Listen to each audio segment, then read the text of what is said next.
1980കളിലെ കേരളത്തിന് ജനകീയമായ ഒരു കള്ളക്കടത്തിന്റെ കഥ പറയുവാനുണ്ട്. ആ കാലഘട്ടങ്ങളിൽ കേരള കർണാടക അതിർത്തിയിലെ കാടിനുള്ളിലെ സമ്പന്നമായ ഒരു ഗ്രാമത്തിന്റെ കഥ കൂടിയാണ്.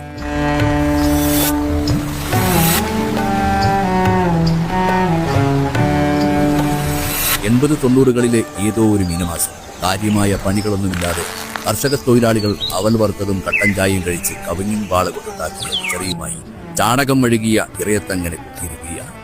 മകരക്കൊയ്ത്തിന് നെല്ലെടുത്ത് പുഴുങ്ങി ഉരലിലിട്ട് അമ്മമാർ ഊസു ഊസു എന്ന് ഉച്ചത്തിൽ കുത്തി.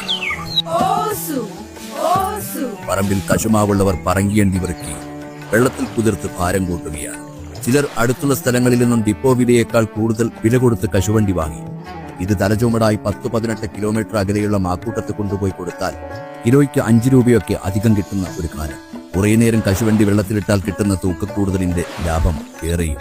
കശുവണ്ടി സംഭരിക്കുന്നതിന് സർക്കാരിന് മാത്രം അവകാശമുണ്ടായിരുന്ന ഒരു കാലഘട്ടത്തിലാണ് ഈ കഥ നടക്കുന്നത്. തറവിലയായി 14 രൂപയായിരുന്നു അന്ന് കേരള സർക്കാർ കണക്കാക്കിയിരുന്നത്.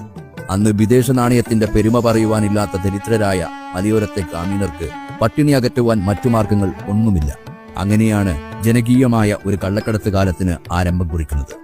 ചിലർ വലിയ പഞ്ചസാര ചാക്ക് വാങ്ങിച്ച് അതിൽ കശുവണ്ടി നിറച്ച് തുന്നിക്കെട്ടിയാണ് കടത്തുക.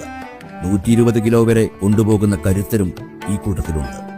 ഒരു പകുതി തലയിലും മറ്റേ പകുതി തോളത്തും വരത്തക്ക രീതിയിലുള്ള ഇരുമുടിക്കെട്ടും കൊണ്ടുള്ള ഇവരുടെ പാച്ചൽ 80കളിൽ ജീവിച്ച ഒരു ഇരട്ടിക്കാരനും മറക്കുവാൻ കഴിയില്ല.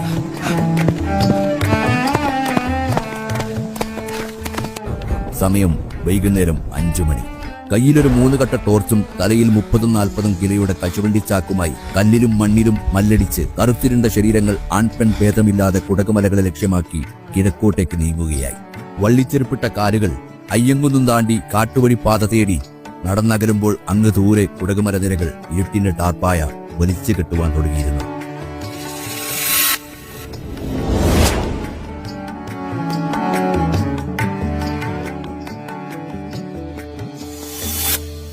ചിലർ കാട്ടുവഴികളിൽ ചുമടിറക്കി നടുനിവർത്തി വിശ്രമിച്ചു.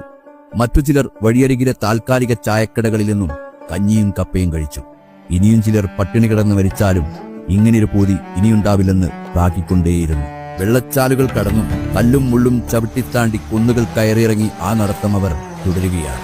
വഴിയിൽ പതുങ്ങിയിരിക്കുന്ന കേരള പോലീസിനെ ഭയന്ന് വരണ്ട നിശ്വാസങ്ങൾ പോലും കുന്നുകളിൽ തട്ടി മാറ്റൊലികൊണ്ട നിശബ്ദത.